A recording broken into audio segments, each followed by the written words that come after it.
السلام عليكم ورحمة الله وبركاته. نصلي على الحبيب قلبنا يطيب يا حبايبي. يلا نخش على الفيديو النهارده بتاعنا. ازيكم يا حبايبي متابعيني واخواتي اللي زي الفل؟ عاملين ايه يا حبايب قلبي؟ يا رب تكونوا بخير. النهارده بقى عاملين طبيخ كده مع بعض. الطبيخ ده عبارة عن ايه؟ يلا نصلي على النبي عليه افضل الصلاة والسلام ونخش على الفيديو بتاعنا الحلو الجميل ده.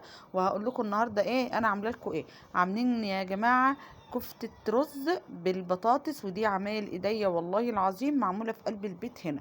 ماشي. عاملينها بالبطاطس كده، وقلت اقول لكم الطريقه من غير لحمه من غير حاجه، يعني الطبيخ من غير لحمه من غير حاجه. هي بس كفايه الكفته كده بنكهتها الجميله، عامله ضجه في قلب الحله بصراحه. يلا نصلي على النبي. واللي اول مره يشوف القناه ما ينساش يشترك في القناه، قناه يوميات ام حنين يا حبايب قلبي، عشان يوصلكوا كل جديد، ويفعل زر الجرس عشان اي فيديو انزله تشوفوه وتستفادوا منه. هنعمله روتينات للطيور، وهنعمله كل حاجة والمطبخ وكل حاجة ان شاء الله تعجبكم. اللي ما اشتركش في القناة اشترك يا حبايب قلبي. لايك كده من ايدكم الحلوة، كومنت من ايدكم الحلوة، واللايك يا جماعه عشان يرفع الفيديو. ويا ريت اللي يشوف الفيديو يتفرج للاخر عشان خاطر انتوا تستفادوا وانا استفاد. دي الكباب يا جماعه، ديت انا عاملاها عندي في البيت، انا ما بشتريهاش من بره، مش بعملها بره اصلا، يعني انا بعملها في البيت. وانا كنت منزله فيديو عندكم على القناه طريقه عمل الكباب، بس هو بقاله مده انا كنت منزلاه. فانا هعمل لكم فيديو ان شاء الله برضو الفتره الجايه ديت، هعمل لكم فيديو طريقه عمل الكبابي بالظبط. يعني بصوا بقى، لا تلزق في ايديكوا ولا تفك منكم في الميه ولا تلاقوها فرولت كده. الطريقه سهله جدا، وهتشوفوا دلوقتي قدامكم الطريقه بتاعتي انا عامله، يعني الكبابي ده انا اللي عاملاها. وهطيبها معاكم دلوقتي وهوريكم وانا بصبحها. لا ايد ملزقه ولا اي حاجه خالص، هتشوفوا كل حاجه دلوقتي على الطبيعه. دلوقتي يا حبايبي بقى هنحطوا التوابل بتاعتنا، بس يلا نصلي على النبي عليه افضل الصلاه والسلام. حطينا ملح وحطينا فلفل اسود يا جماعه، حطينا ملك الكفته الكمون والكزبره. يعني الملك الكفته بقى اللي بتخلي النكهه بقى الطلعه الفواحه كده للكبابي، الكزبره والكمون يا جماعه. بزودوا في الكزبره والكمون شويه. وديت السبع بهارات. تمام، يبقى حطينا شويه الملح، شويه الفلفل الاسود، وشويه الكمون، وشويه الكزبره، وحطينا السبع بهارات. والنعناع الناعم ده بتحط شويه كده على العجينه. بتخلي بقى، بصي، بتحمري الكفته ولا تعملها في الطبيخ ولا تسلقها وتحمرها، بتلاقي الريحه طالعه مفوحه الشقه كلها، مفوحه البيت كله. ادي العجينه قدامكم اهي. يا دوب انا طلعتها من الفريزر فكت بس. ماشي، انا طلعتها من الفريزر يا حبايب قلبي، فكت ورحت حطها في الطبق، وحطيت التوابل معاكم زي ما انتم شايفين اهي. ما شاء الله على عجينه زي الفل كده. قشطه قشطه قشطه. يلا نصلي على النبي عليه افضل الصلاه والسلام، وقولوا لي ايه رايكم يا جماعه. بالله عليكم بالله عليكم اللي يشوف الفيديو اسمعوا للاخر.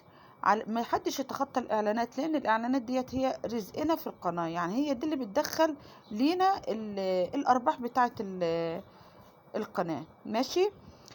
العجينه اهي يا جماعه، انا وريت لكم ايديا ما فيهاش ولا تلزيق ولا مكان، حتى الكبابه مش متعاصه ولا حطيت زيت ولا اي حاجه، والله على ايديا. العجينه قدامكم زي الفل، وان شاء الله هنزل لكم الطريقه اعتمدوها، والله العظيم سهله جدا ومعموله في قلب البيت ونظيفه، يعني حاجه نظافه كده انت بتاكليها، انت ضامنه الحاجه اللي انت عاملاها. ماشي يا حبايبي.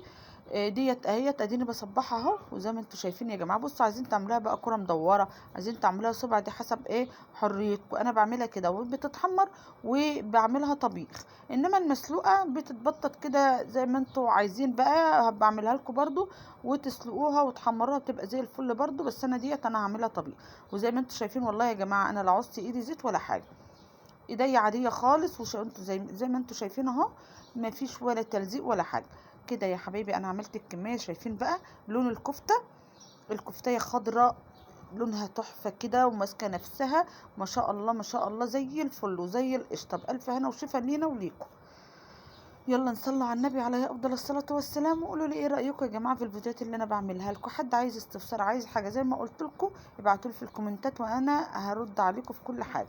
وزي ما انتم شايفين يا جماعه، انا بوريكم ايديا اهيت ما فيهاش اي حاجه ولا حاجه ملزقه من الكباب ولا الكلام ده كله، ولا حاطه عليها لا دقيق ولا نشا ولا الكلام ده كله. هي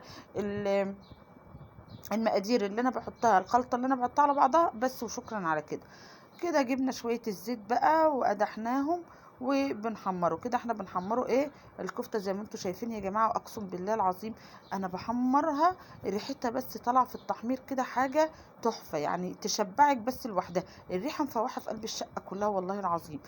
ليه؟ لان الحاجه نظيفه، كل حاجه انت مغسوله ومعموله عندك بنظافه. لا مكان بره هتقولي مثلا انا ما عنديش مكان مفرمه، ولا عندي كبه، ولا اعمل في البيت.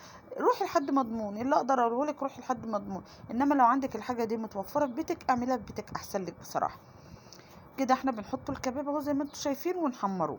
حطيت الكميه كلها يا جماعه ماشي، عشان انا بصور بايد وبشتغل بايد. انا حطيت الكميه كلها هيت على النار. الريحه طالعه ما شاء الله، يا ريتكم تبقي معايا تشموا الريحه تشبعوا بجد. بنحمرها، هنسيبها بقى نحمروها.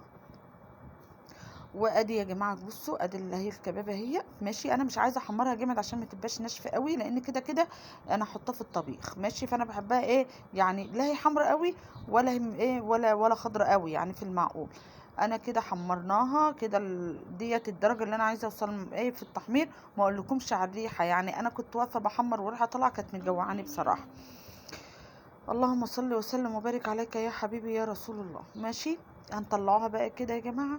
كده خلصناها، هي دي الكيس. يعني انا بشيل الكيس على قد الكمية اللي انا عايزاها، من يعني على قد الكمية اللي تكفينا ماشي. كل واحد بيشيل على قد الكمية اللي هو عايزها في الفريزر. تمام يا حبايبي. بس كده بقى ايه، نروح بقى على الصلصه بتاعتنا. نعمل الصلصه ازاي للكباب، طريقتها سهله يا جماعه. بصوا، هو انتوا ممكن تقولوا ده ايه طبيخ والكل بيعمل الطبيخ. في بنات ما بتعرفش لسه يعني ما تعرفش بتعمل الحاجات دي، ما تعرفش الطريقه ازاي. في بنات بيشتغلوا طول عمرهم في شغلهم ما يعرفوش الحاجات دي ازاي. تخش على القناه اليوتيوب وبتبحث وتشوف عشان تعمل في بيوتها. فاحنا بنعمله الطريقه دي، ما احنا مش كل مره هنطبخه باللحمه ونعمله طريقات سهله. وبعدين الكفتة الرز فيها لحمة بتغنينا، يعني يوم كده ويوم كده. احنا هنا حطينا حتة سمنة زي ما انتم شايفين كده، ومعلقة توم مفرومة ماشي يا حبايبي. التوم اهو زي ما انتم شايفين بقى، ادي التوم احمر كده، احمر لا نسيبوه يتحرق ولا يبقى ابيض، احمر ماشي. وهو ده بقى الشغل كله، قرن الشطه الاخضر ده هو ده الشغل كله، هو ده اللي بيعمل طعم وريحه بقى في قلب الطبيخ كده، بيوديك في حته تانية خالص. يلا صلوا على النبي يا جماعه، صلوا على النبي عليه افضل الصلاه والسلام. وعايزاكم تقولوا لي ايه رايكم في الفيديوهات بتاعتي. إيه نشجعوا بعض في ايه، في الاكل ولا نعمله؟ انا كده كده هعمل لكم روتينات برضه على السطح للطيور وللكلام ده كله. كده بقى التومه بتاعتنا احمرت الدرجه اللي انا عايزاها ماشي. كنا ضربت الطماطم وحطيت الطماطم على التومه بتاعتنا زي ما انتم شايفين كده. وما تكونش الطماطم كتير يا جماعه، لان مش بتحتاج الصلصه تبقى ايه تقيله، تبقى خفيفه كده احسن عشان خاطر المعده ماشي. حطينا التوابل بتاعتنا، شويه بهارات 7 بهارات وشويه فلفل اسود وحبه الملح. هنا بقى الطماطم بتاعتنا اتسبكت، حطينا شويه ميه عليها، زودنا شويه ميه، الميه غلت نزلنا بالكباب بتاعتنا. تمام يا حبايبي لحد كده تمام، لحد كده تمام يا ام حنين وتسلم ايديك. اهم حاجه كده البطاطس بتاعتنا كنت انا مقشراها وغسلاها وحطاها في ميه ومقطعاها مكعبات. ديت بقى حسب اختياركم، عايزه مكعبات، عايزاها طويله، عايزه البطاطسيه دي حسب اختياركم. كده يا حبايبي اهو حطينا الكفته وحطينا البطاطس وحطيناها في الصلصه بتاعتنا، بهد عليها النار. وحطيت التوابل اللي هي عباره عن ايه، فلفل اسود، شويه بهارات 7 بهارات وشويه الملح بتوعنا، ونسيبها بقى نهد على النار وشويه رز ابيض معاها. وكده الاكله بتاعتنا تمام التمام. وقولوا لي ايه رايكم في الكومنتات. ويلا نصلي على الحبيب قلبنا يطيب. وادي الكباب بقى بعد ما سبته ياخد ويدي كده مع نفسه يا حبايبي اهو، لما ولا في اي حاجه زي ما انتم شايفين، ولا مهريه ولا الصباع مهري ولا في اي حاجه يا حبايبي، زي ما انتم شايفين كده ما شاء الله عليه، ولا في اي حاجه زي ما انتم شايفين كده.